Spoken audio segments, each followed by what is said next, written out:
Mga kitchen, meron po tayo ritong marinated pork. Gagawin po natin yung hamonado. Isosotay-sotay lang po natin siya para po may prito ng konti. Tapos gagawa tayo ng sauce para sa hamonado po. Panoorin nyo mga kitchen hanggang dulo. Huwag po kayong bibitaw. So mga kitchen, ipapride lang natin ng mga konti yan para isosotay-sotay lang natin sa mantika yung mga pork. Yan, ganyan lang po mga kitchen. Mabilis lang po. Malampot po yan mga kitchen, marinated po yan mga pork natin na gagawin natin hamonado. Tapos po nitong pagpapride natin ng konti, lakasan natin ng apoy para mas madali po maluto. Yan, ganyan po. Pag na-pride po natin ng konti, gagawin na po natin siya ng hamonado. Kita po sa inyo hanggang dulo mga kitchen, huwag kayong bibitaw para makita nyo po paano paggawa ng hamonado. Pork hamonado at napakalambot po na yan. So mga kitchen, gagawa na po tayo ng sauce para sa ating hamonado.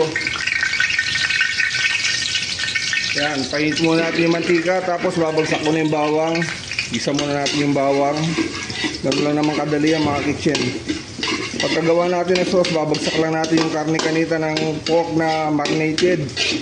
Tapos hamonado na siya mga kitchen. Sa hamonado mga kitchen, meron tayong gagamitin dyan yung pineapple juice. Ito po ang pineapple juice natin mga kitchen.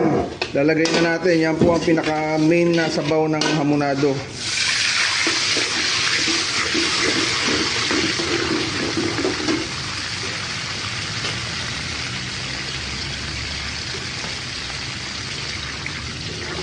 Yan, halu-haluin lang natin. Lagyan natin ng soy sauce po mga kitchen.